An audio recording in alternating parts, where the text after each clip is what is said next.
সিকান্দার শাহ, রায়হা জুবায়ের রিপ্তি। পর্ব ৩৮। সিকান্দার আজ বাজারে এসেছে। তার ছোট্ট সংসারে এই প্রথম কোনো অতিথি এসেছে। অতিথি এসেছে মানেই তো আর দায়সারা করা যায় না। ব্যাগ ভর্তি বাজার করল, তবে মাছ মাংস কম কিনল। ফ্রিজ নেই তাদের, ব্যাগ ভর্তি করে নিয়ে গেলে রাখবে কোথায়? সেজন্য অল্প অল্প করে নিল। প্রতিদিনেরটা প্রতিদিন কিনে নিয়ে যাবে। নাদিমও এসেছে। নাদিম কখনো বাজার করেনি। বাজারের দায়িত্বটা সালমান মির্জার উপর ছিল। নাদিম শুধু জব করত আর বন্ধুবান্ধব নিয়ে ট্যুর দিত। আজ বাজারে এসে এক নতুন অভিজ্ঞতা হলো। সিকান্দার দরদাম করে জিনিসপত্র কিনছে। সিকান্দার কখনো দরদাম করে জিনিসপত্র কিনত না, তবে এখন করতে হয় সামান্য কিছু টাকা বাঁচানোর জন্য, যা দিয়ে সে অন্য চাহিদা মিটাতে পারবে। 2 ব্যাগ সিকান্দারের হাতে, একটায় আমিষ আর আরেকটায় সবজি। নাদিম সবজির ব্যাগটা টেনে নিজের হাতে নিল। তারা বাজারের ভেতর থেকে বেরিয়ে সম্মুখে চলে আসলো। একটা টঙের দোকানের সামনে দাঁড়িয়ে 2 ভাই মিলে গরম ধোঁয়া ওঠা চা খেতে শুরু করল। সিকান্দার কফি খাওয়া ছেড়ে দিয়েছে। বলা চলে চায়ের তুলনায় কফির মূল্য বেশি বলে। সেজন্য চায়ে অভ্যস্ত হচ্ছে ধীরে ধীরে। চায়ের কাপে চুমুক দিতে দিতে নাদিম জিজ্ঞেস করল, তা এ জীবন কেমন লাগছে?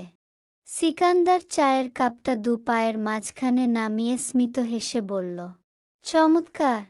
কষ্ট হচ্ছে না? মানিয়ে নিতে সমস্যা হচ্ছে না? শুরুতেই হয়নি, এখন তো আমার সুখের দিন। এখন হবার তো প্রশ্নই আসে না। দাদিজান প্রতিদিন তোর কথা জিজ্ঞেস করে, কথা বলিস সময় করে। সিকান্দারের মনে পড়ল দাদিজানের কথা। কেমন আছেন উনি? ঠিকমতো খাবার দিচ্ছে তো রেনু? দাদিজান কেমন আছে?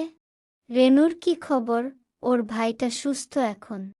নাদিম শেষ চুমুকটা বসিয়ে বলল, দাদিজান আছে ভালো, তবে রেনু তো নেই। নেই মানে? বের করে দিয়েছে চাকরি থেকে। এখন কোথায় জানি না। সিকান্দার ভারী এক শ্বাস ফেলল। দাদিজান তাহলে ভালো নেই। চায়ের বিল মিটিয়ে তারা বাড়ির পথে হাঁটা ধরল। পথিমধ্যে রাশেদ আর রফিক সাহেবের সাথে দেখা হলো।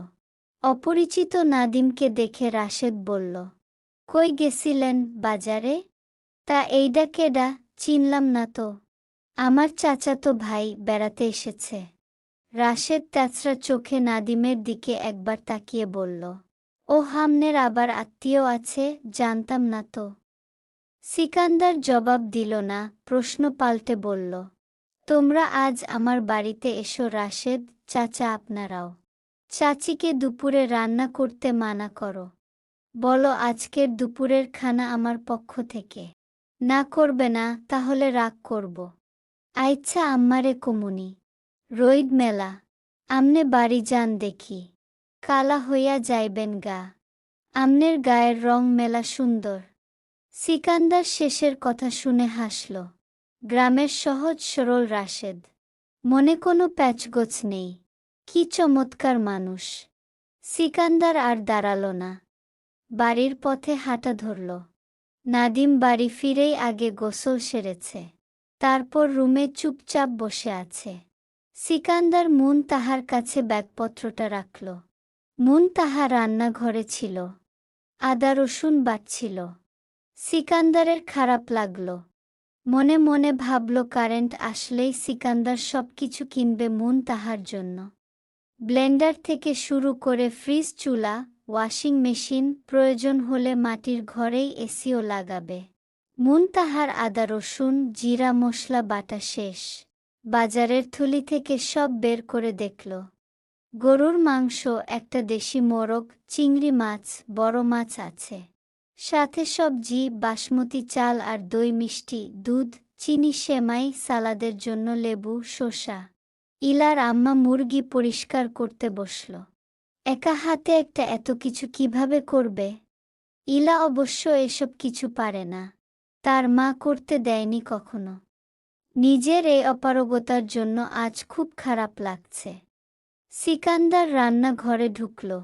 মাটির দুটো চুলা এখানে, চুলায় বসালে তাড়াতাড়ি হবে। সে তাহাকে রেস্ট নিতে বলল। তারপর চুলায় কড়াই বসিয়ে গরুর মাংস বসিয়ে দিল। সিকান্দার রান্না বান্না পারে। বিদেশে থাকাকালীন প্রায় সে রাঁধত।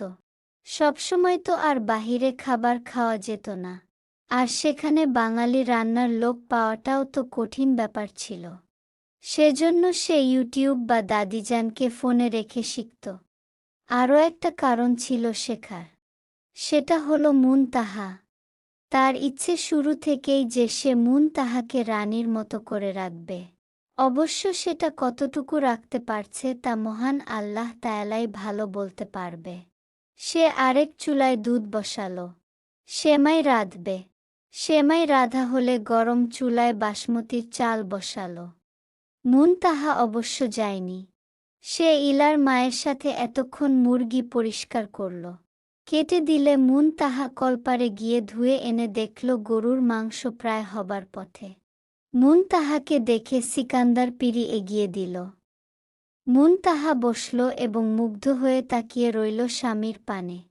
ধীর স্বরে কাচুমাচু হয়ে বলল, আমি কিন্তু রাঁধতে পারতাম, আপনি রাঁধছেন, লোকে শুনলে কি বলবে?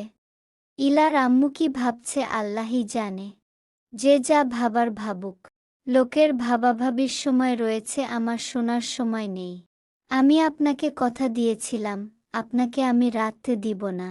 বলেছিলাম লোক রাখব, না হয় নিজে রেঁধে খাওয়াবো। আর সিকান্দার শাহ মুখ দিয়ে কোনো কথা বের করলে সেটা করেই ছাড়ে। ধৈর্য ধরুন, আর্থিকভাবে আরেকটু মজবুত হই। ইনশাআল্লাহ একটা লোক রাখব আপনার খেদমত, কাজকর্ম করার জন্য। এমন প্রিন্সেস ট্রিটমেন্ট আর কত দিবেন? আজীবন দিব। কোনো সমস্যা? সমস্যা হলেও কি শুনবেন নাকি? অবশ্যই নয়। তারপর তাদের মধ্যে আর কথাবার্তা হলো না। সিকান্দার রান্নায় মনোযোগ দিল আর তাহা সিকান্দারকে দেখায় মনোযোগ দিল। ধীরে ধীরে প্রতিটি আইটেম সিকান্দার খুব চমৎকারভাবে রাঁধল। গরুর মাংস, মোরগের মাংস, ডিম ভুনা, আলু ভাজি, সেমাই আর বাসমতি চালের পোলাও। বসার ঘরে নিচু টেবিলে সবগুলো সাজিয়ে সিকান্দার, নাদিম আর বাকি পুরুষদের জন্য খাবার বেড়ে অতিথি ঘরে চলে গেল। আর মহিলাগণদের তার বসার ঘরে খাওয়ার ব্যবস্থা করল তাহার সাথে। রাশেদরা সবাই এসেছিল। দুপুরের খাবারটা তারা সকলে খেল। খাওয়ার পর খাওয়ার বেশ প্রশংসা করল। তারা ভেবেছে এসব সবই তাহা রেঁধেছে। সিকান্দার বলেনি সত্যটা। তবে মহিলাগণ যখন তাহার প্রশংসা করল ভেতরে, তখন তাহা বলে দিয়েছে এসব সে রাঁধেনি, সিকান্দার রেঁধেছে। সবাই শুনে চমকাল। একটা ছেলের হাতের রান্না এত সুস্বাদু হতে পারে। খাওয়া দাওয়া শেষে সবাই চলে গেলে তাহা আর সিকান্দার মিলে এটো থালা বাসন ধুয়ে ফেলে। ইলার ইচ্ছে করছে গ্রামটা ঘুরে দেখতে। সেজন্য মাকে বলল। তার মা বলল, কেবল খেয়েছি, এখন হাঁটতে পারবো না। তাহাকে বলতে পারল না, কারণ মেয়েটা তো এখন আর আগের মতো নেই। প্রয়োজন ছাড়া বাহিরে যায় না। সেজন্য নাদিমকে মেসেজ করল। বলল তার খুব বাহিরে যেতে ইচ্ছে করছে। বাহিরের শব্দটা শুনে নাদিম রিপ্লাই দিল, তো যান বাথরুমে। আমাকে কেন বলছেন? আমি কি নিয়ে যাব নাকি আপনাকে? ইলা চমকালো, রাগে ফুঁসে উঠল। সে কখন বলল সে বাথরুমে যাবে? মূর্খ বেডা, আমি বাড়ির বাহিরে যাবার কথা বলছি। ওহ আচ্ছা, তাই বলুন। তা কেন যাবেন বাহিরে? আর আমাকে কেন বলছেন? আমি আপনার গার্ডিয়ান।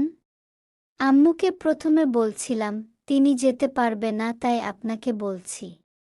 ও সর্বপ্রথম মাকে বলেছে। মা পাত্তা দেয়নি বলে এখন নাদিমের কাছে এসেছে। নাদিমও বলে দিল, আমার সময় নেই, আমি সিকান্দারের সাথে বের হব ওর ক্ষেত দেখতে। আপনি উঠানে বসে ঘুরেন, নইলে আপনার আম্মু যখন যেতে পারবে তখন যাইয়েন। মাইনষের মেয়ের দায়িত্ব আমার না। ইলা আর কিছু লিখল না। অসভ্য বেয়াদব ছেলে। নাদিম সিকান্দারের সাথে পুরো গ্রামটা ঘুরে চিনে রাখল। শেষে গেল খেতে। কাদায় নেমে সিকান্দার ক্ষেতটা একটু পরিষ্কার করল। সামনের মাসেই হয়তো ধান কাটতে হবে। পাক ধরা শুরু করেছে। সেই ক্ষেতের পাশে থাকা লম্বা পথ দিয়ে হেঁটে যাচ্ছিল পীর। তবে সিকান্দারকে দেখেই ফের উল্টো ঘুরে দৌড় মারল। না জানি চোখ পড়লে আবার কোন সাজা দেয়। এমনি আল্লাহ আল্লাহ করতে তার জীবন চলে যাচ্ছে। এখন যদি বলে মিয়া আমার ক্ষেতটা পরিষ্কার করে দেন তখন? থাক বাবা, এ ছেলে যেই পথ ধরে হাঁটবে সেই পথের আশেপাশেও যাবে না পীর। তবে ঘাড় ঘুরাতে গিয়ে নজরে ঠিকই পড়েছিল পীর।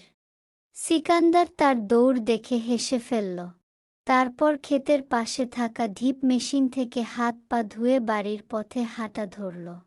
ইলা শুনেছে তাহারা আর কখনো ঢাকা যাবে না।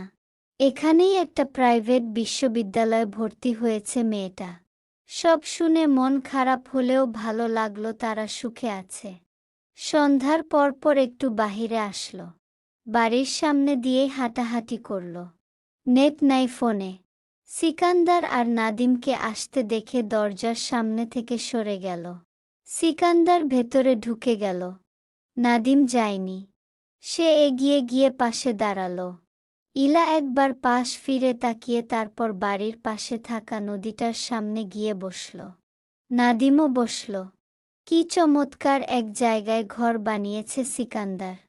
নদীর কলকল ধ্বনি শোনা যায়। মন শরীর দুটোই জুড়িয়ে যায়। ইলা বেশ কিছুক্ষণ চুপ থেকে বলল, তাহা ভীষণ সুখী একটা নারী। সিকান্দার আছে বলে। হু, জীবন মানেই তো এটা, তাই না? একটা সুন্দর লাইফ পার্টনার পাওয়া। নাদিম সুন্দর শব্দটা শুনে একটু চুলটা ঠিকঠাক করল। ভাব নিয়ে বলল, তা আপনি কেমন জীবনসঙ্গী চান মিস থিলা? সিকান্দার শাহের মতো। মুখটা চুপসে গেল নাদিমের।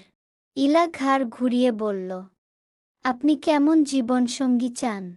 নাদিম ভোঁতা মুখ নিয়ে বলল, তেলাপোকার মতো, যারে জুতা দিয়ে মারলেও উড়ে এসে জড়িয়ে ধরবে। কথাটা শুনে ইলা হেসে ফেলল। নাদিম তাকালো না ওই হাসি মুখের দিকে। বিরক্তির সহিত বলল, হাসি বন্ধ করুন তো, ভালো লাগছে না হাসির শব্দ। ইলা জানতে চাইল, হোয়াই? নাদিম বলল, অসহ্য লাগছে। কেন অসহ্য লাগছে? বলতে পারছি না। তাহলে বসে বসে মুড়ি খান, আমি চললাম। ইলা চলে গেল। নাদিম বিড়বিড় করে উচ্চারণ করল, বেক্কল বেডি। রাতে খাবার দাবার শেষ করে এশার নামাজ পড়ে তাদের শোবার ঘরে নারীরা শুল। আর সিকান্দার নাদিমের সাথে অতিথি ঘরে। দুদিন থাকল তারা। তারপর চলে গেল।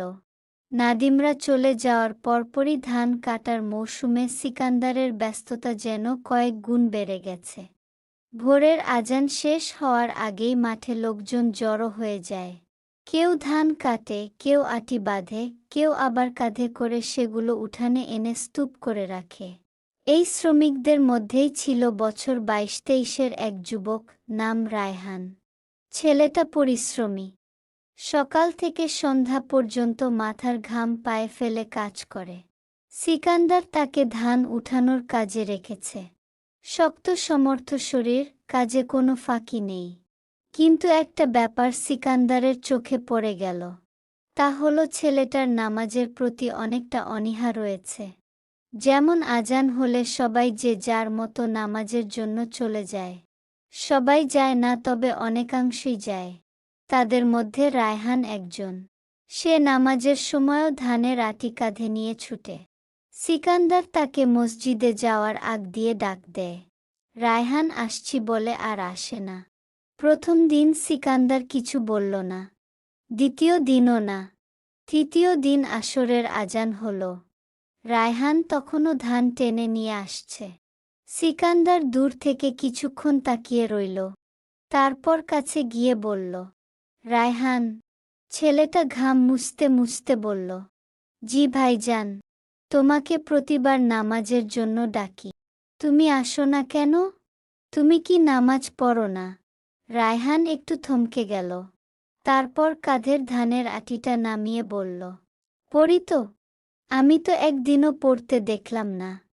সবসময় হয়ে ওঠে না পড়া? সব সময় নাকি কোনো সময় হয়ে ওঠে না তোমার? ছেলেটা মাথা চুলকে বলল, সময় হয় না ভাইজান। অনেক কাজ করি। সকাল থেকে মাঠে থাকি। কাজ শেষ করতে করতে শরীর আর চলে না। তুমি বলছো সময় হয় না, অথচ আমি অন্য কিছু দেখতে পাচ্ছি। আসল কথাটা সময় না থাকা নয়। আসল কথা হলো নামাজটা তোমার কাছে এখনো জরুরি হয়ে ওঠেনি। আমি তোমাকে তেমন চাপই দেই না কাজে রায়হান।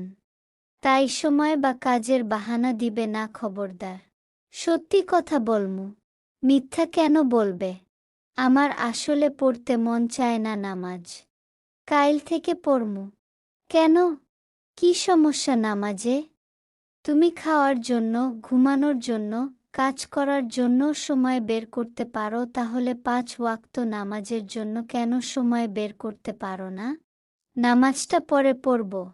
কাল থেকে পড়ব, কাজটা শেষ হোক, তারপর পড়ব। শরীরটা একটু ঠিক হোক, তারপর পড়ব। এসব কি? নামাজ পড়ার জন্য মন চায় বা না চায় এই অপেক্ষা কেন করো?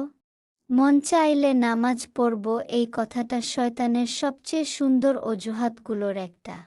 নামাজ আগে শুরু করো, মনটা পরে আসবে। আজ একটা ওয়াক্ত দিয়ে শুরু করো, কাল 2টো, তারপর ধীরে ধীরে 5 ওয়াক্তই চলে আসবে। কিন্তু শুরুটা তো করতে হবে। আমরা তো জানি না আমাদের জীবনের শেষ দিনটা কোনটা। তুমি জানো না আগামীকাল ফজরের আজান শোনার জন্য তুমি বেঁচে থাকবে কি না। মৃত্যু বয়স দেখে আসে না রায়হান, শক্তি দেখেও আসে না, কাজ শেষ হওয়ার অপেক্ষাও করে আসে না। দেখা যাবে তুমি নামাজের জন্য সময় বের করতে করতে একদিন মালাকুল মউত নিজেই এসে দাঁড়াবে তোমার সামনে আর বলবে, your time is over, let's go. তখন তুমি তাকে বলার সুযোগ পাবে না, ভাই একটু দাঁড়ান, নামাজটা পড়ে নিই। তখন তুমি বলতে পারবে না, আমার তো এখনো অনেক সময় বাকি। কারণ সময়টা তোমার ছিলই না। সময়টা ছিল আমানত। আর আমানত কখন ফেরত দিতে হবে সেটা মালিক ছাড়া কেউ জানে না। আর মৃত্যু মানেই যে তুমি মুক্তি পেয়ে গেলে, সেই ভুল ধারণাটাও মনের কোথাও রেখো না। মৃত্যু মানে সূচনা, এমন এক সূচনা যার পৃথিবীর মতো অন্তিম নেই। মৃত্যুর পর শুরু হয় বারজাখের জীবন, তারপর কিয়ামত, তারপর হিসাব। একবার কল্পনা করো রায়হান, তোমার মৃত্যু হলো। আজ যে শরীর নিয়ে তুমি নামাজ না পড়ে নামাজের সময়েও ধান কাঁধে নিয়ে ছুটে বেড়াচ্ছ, কাল সেই শরীরটাই কয়েক গজ সাদা কাপড়ে জড়িয়ে মানুষ মাটির নিচে রেখে আসবে। তারপর সবাই ফিরে যাবে। তখন তোমার সঙ্গে তোমার জমি যাবে না, টাকা যাবে না, মোবাইল যাবে না, বন্ধু যাবে না, পরিবারের কেউ যাবে না। মানুষ যতক্ষণ তোমার জানাজা পড়বে ততক্ষণ হয়তো তুমি তাদের দেখতে পাবে। তারপর তারা যখন কবরস্থান ছেড়ে চলে যাবে, তুমি শুনতে পাবে তাদের পায়ের শব্দ। এরপর এরপর তুমি একা।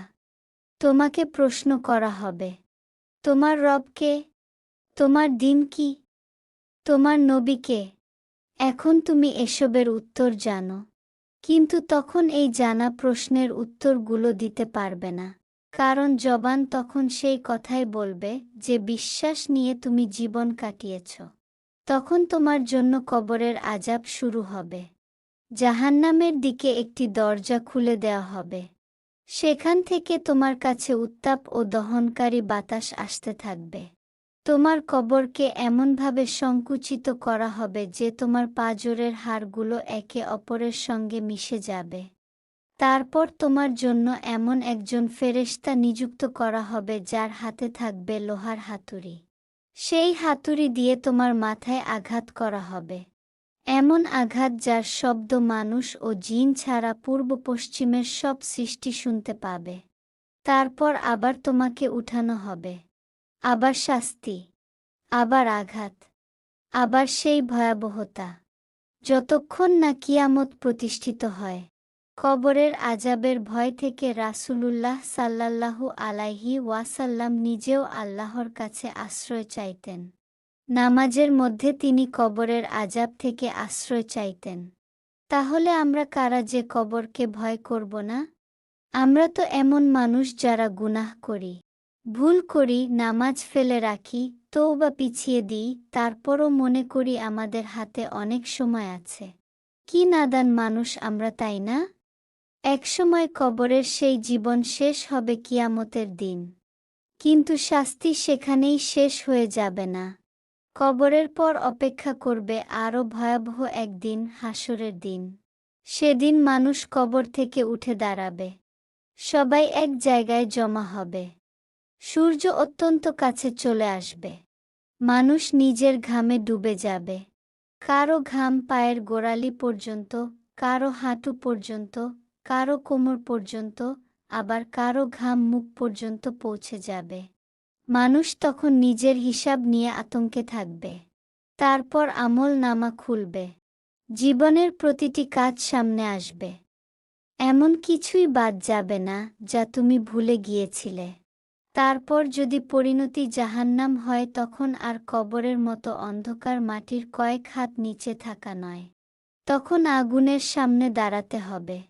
রাসূলুল্লাহ সাল্লাল্লাহু আলাইহি ওয়াসাল্লাম বলেছেন, দুনিয়ার এই আগুন জাহান্নামের আগুনের ৭০ ভাগের ১ ভাগ।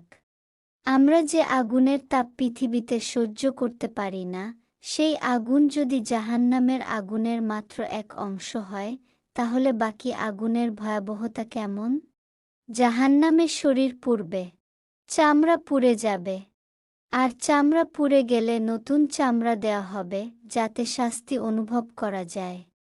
আগুন থেকে পালানোর চেষ্টা করবে, কিন্তু পালাতে পারবে না।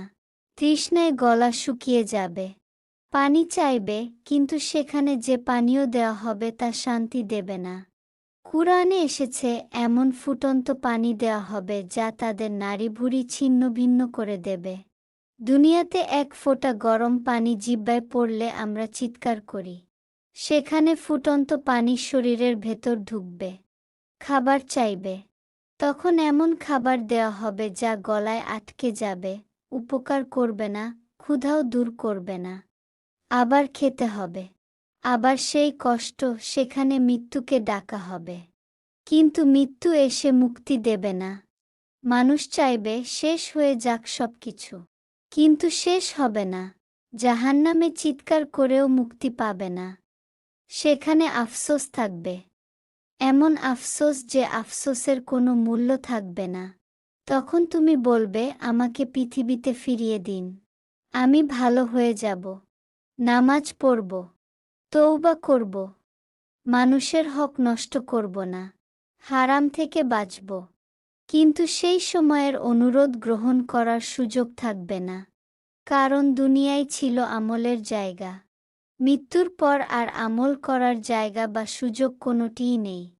আমি এগুলো একটাও বানোয়াট বা মিথ্যা কথা বলছি না। এগুলো চিরন্তন সত্য কথা। আমাদের সাথে এগুলোই হবে। নামাজ জান্নাতের চাবিকাঠি। তাই নামাজকে ছোট করে দেখো না রায়হান। নামাজ শুধু একটা ইবাদত না যে মন চাইলে করলাম, মন না চাইলে করলাম না। এটা আল্লাহর ফরজ করা ইবাদত। প্রতিটি মুমিন তা পালন করতে বাধ্য। তুমি জাস্ট কল্পনা করো রায়হান, দেখো কেমন অনুভব হয়। রুহু কেঁপে উঠবে না তোমার? মৃত্যুর ভয় তুমি পাও না? চোখ ভিজে আসে না? রবের নিকট ফিরতে ইচ্ছে হয় না? ফিরে এসো রবের পথে রায়হান। রবের জন্য সময় বের করো। এই জীবনটা রবেরই দেওয়া। তার ইবাদত করো। দেখবে জীবনে তোমার শান্তির অভাব নেই। রবের কাছে লুটিয়ে ভেঙেচুরে পড়ার যে আনন্দ, সেই আনন্দ আর কোথাও নেই। কথাগুলো বলার সময় সিকান্দারের চোখের কোণে পানি জমে উঠল। রায়হান উপলব্ধি করল কিছুটা। সেজন্য কোমর থেকে গামছা খুলে মসজিদের দিকে দৌড়ে ছুটে চলল। ইসলামে এমন একজন মানুষ অত্যন্ত সৌভাগ্যবান, যে কোনো নসিহত শুনে নিজের ভুল বুঝে আল্লাহর দিকে ফিরে আসে। আল্লাহ নিজেই বলেছেন তিনি তওবাকারীদের ভালোবাসেন। সূরা আল বাকারা। আর বিষয়টা আরও সুন্দর। রাসূলুল্লাহ সাল্লাল্লাহু আলাইহি ওয়াসাল্লাম বলেছেন, বান্দা তওবা করে আল্লাহর দিকে ফিরে এলে আল্লাহ তার তওবায় এমন আনন্দিত হন, যেমন মরুভূমিতে হারিয়ে যাওয়া নিজের বাহন ও খাবার পানীয় ফিরে পেয়ে একজন মানুষ আনন্দিত হয়। তাই কেউ যদি তোমার বলা কথা শুনে নামাজে ফিরে যায়, গুনাহ ছেড়ে দেয়, কাঁদতে কাঁদতে আল্লাহর কাছে তওবা করে, তাহলে তোমার জন্য এটা বিরাট কল্যাণের বিষয়। কারণ তুমি তার হিদায়াতের মালিক নও। তুমি হয়তো শুধু একটা কথার মাধ্যম হয়েছ। হিদায়াত দিয়েছেন আল্লাহ। আর রাসূল সাল্লাল্লাহু আলাইহি ওয়াসাল্লাম বলেছেন, যে ব্যক্তি কোনো ভালো কাজের দিকে পথ দেখায়, সে ওই কাজটি যে করে তার সমপরিমাণ সওয়াব পায়। অর্থাৎ তোমার একটা নসিহত যদি কারো সিজদায় ফেরার কারণ হয়, সে যতবার নামাজ পড়বে, যতবার আল্লাহকে ডাকবে, আল্লাহ চাইলে সেই কল্যাণের অংশ তোমার আমল নামাতেও আসতে পারে। এরপর থেকে রায়হান এক ওয়াক্ত নামাজ বাদ দিল না। সিকান্দারের সাথে রোজ নামাজে যেতে শুরু করল। একদিন এক কাণ্ড ঘটল। সিকান্দার তখন ধান খেতে ধান কাটতে দিয়ে রায়হানের সাথে। সেদিন সেই পথ দিয়ে চেয়ারম্যানের মেয়ে বিনোদিনী আর হরিমতি। তীক্ষ্ণ অভিব্যক্তি মুখ জুড়ে। তাকে দেখে সবাই কাজ থামিয়ে দিল। দৌড়ে এসে সালাম দিল। বিনোদিনী প্রয়োজন বোধ করল না জবাবের। তার দৃষ্টি আটকে গেল দূরে। সবাই ছুটে আসলেও দুজন ব্যক্তি ছুটে এসে মাথা নত করল না। সবাই তার দৃষ্টি অনুসরণ করে সেদিক পানে তাকাল। তারপর একজন দৌড়ে গিয়ে বলল, সিকান্দার ভাই একটু আহেন। সিকান্দার ধান কাটতে কাটতে জবাব দিল, কেন, কোনো সমস্যা? চেয়ারম্যান সাবের মাইয়া আইছে। তো আমি গিয়ে কি করব? সবাই তারে মান্য করে চলে। আমনে একাই কাম করতাছেন। হের আবার এইসব পছন্দ না। হে চায় সবাই হেরে মান্য করে চলুক। আমার পক্ষ থেকে তাকে সালাম জানিয়ে দিও। আমি এখন কাজ করছি, দুঃখিত যেতে পারবো না। লোকটা বিরস মুখে চলে আসলো। ফিসফিস করে বাকি লোকদের বলল, আসবে না। বিনোদিনী লোকটার এত বড় স্পর্ধা দেখে হুঙ্কার দিয়ে জিজ্ঞেস করল, কে ওই লোক? এত বড় সাহস, আমি আসার পরও কাজ করে যাচ্ছে। নাম কি তার? একজন ভিড়ের ভেতর থেকে বিড়বিড় করে বলে উঠল, সিকান্দার, সিকান্দার শাহ উনার নাম। সিকান্দার নামটা শুনেই বিনোদিনী শক্ত হয়ে আসা মুখটা নরম হল। পিছু ফিরে আছে বলে সিকান্দারের মুখ দেখা যাচ্ছে না। তবে সে যেহেতু বিনোদিনীকে অজান্তেই সাহায্য করে বসেছিল, সেজন্য আজকের এই অপরাধটা সে মাপ করে দিল। হরিমতিকে নিয়ে এগিয়ে গেল সিকান্দারের দিকে। আইলের কিছুটা দূরে দাঁড়াল। হরিমতি ডেকে উঠল, সিকান্দার সাব, দিদিমণি আসছে আপনার সাথে কথা বলতে। একটু কি আসবেন? মেয়েলি গলার স্বর শুনে সিকান্দারের হাতের কাজ এক সেকেন্ডের জন্য থেমে গেলেও তারপর আবার কাজে মনোযোগ দিয়ে বলল, কিছু বলার আছে আমাকে? থেকে থাকলে বলুন, শুনছি। সন্ধ্যার আগে সমস্ত ধান কেটে শেষ করতে হবে আমাকে। সময় অপচয় করার মতো সময় নেই এখন। বিনোদিনীর কপালে সূক্ষ্ম দুটি ভাঁজ পড়ল। সিকান্দার তাকে এড়িয়ে যাচ্ছে। বিষয়টা কিছুতেই হজম হল না তার। তার মতো একজন নারীকে কোনো পুরুষ এড়িয়ে যেতে পারে, এই ধারণাটাই যেন বিনোদিনীর আত্মসম্মানে আঘাত করল। এতদিন যে পুরুষের চোখে নিজের উপস্থিতির প্রভাব দেখতে চেয়েছিল, আজ সেই পুরুষটিই তার অস্তিত্বকে যেন সম্পূর্ণ অগ্রাহ্য করে চলে যাচ্ছে। কেন? কৌতূহলটা ধীরে ধীরে জেদে পরিণত হল। সিকান্দার কোনো মতেই তার দিকে ফিরছে না দেখে বিনোদিনী আর নিজেকে সামলাতে পারল না। ধীর পায়ে এগিয়ে গেল। উদ্দেশ্য একটাই, লোকটার মুখটা একবার ভালো করে দেখা। সিকান্দারের সামনে গিয়ে দাঁড়াতেই তার দৃষ্টির সামনে হঠাৎ একজোড়া মেয়েলি পদ যুগল এসে থামল। সিকান্দার সঙ্গে সঙ্গে এক পা পিছিয়ে গেল। মেরুদণ্ড সোজা হল। দৃষ্টি নেমে গেল মাটির দিকে। এক মুহূর্ত আগেও যে মানুষটা নিজের কাজে নিমগ্ন ছিল, সে যেন আচমকা নিজের চারপাশে অদৃশ্য এক সীমারেখা টেনে নিল। আর ঠিক তখনই বিনোদিনীর চোখের সামনে সম্পূর্ণ উন্মোচিত হল সেই মুখ, যে মুখটা দেখার জন্য এতক্ষণ ধরে তার ভেতরটা কেমন যেন ছটফট করছিল। বিনোদিনী স্থির হয়ে গেল।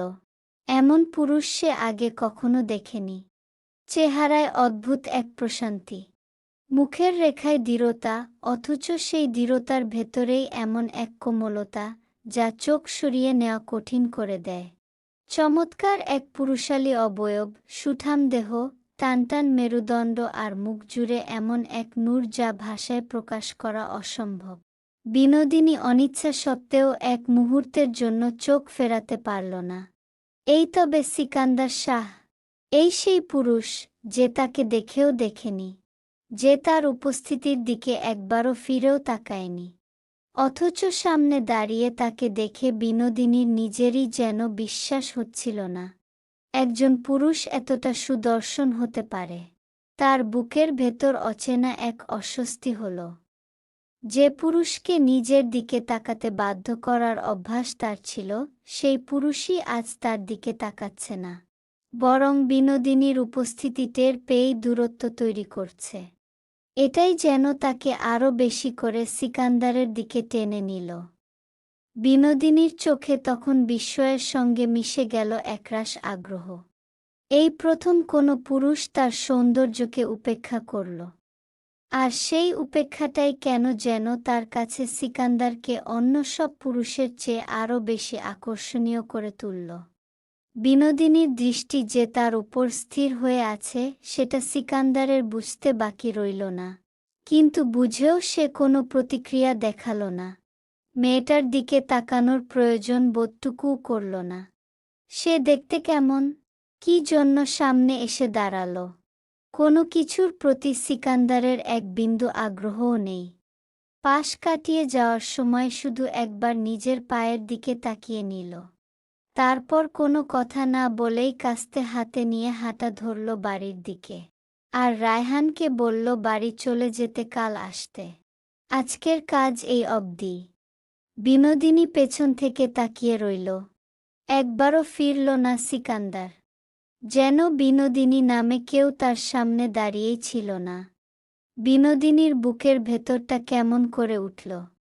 এতটা উপেক্ষা! পুরুষেরা যেখানে তার একবার তাকানোর আশায় নিজেদের উপস্থিতি জানান দিতে ব্যস্ত থাকে, সেখানে এই লোকটা তাকে দেখেও না দেখার ভান করে চলে যাচ্ছে।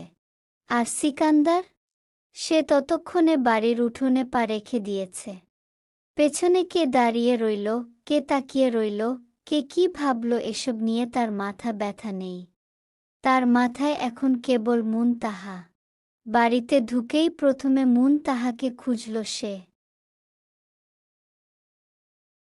চলবে।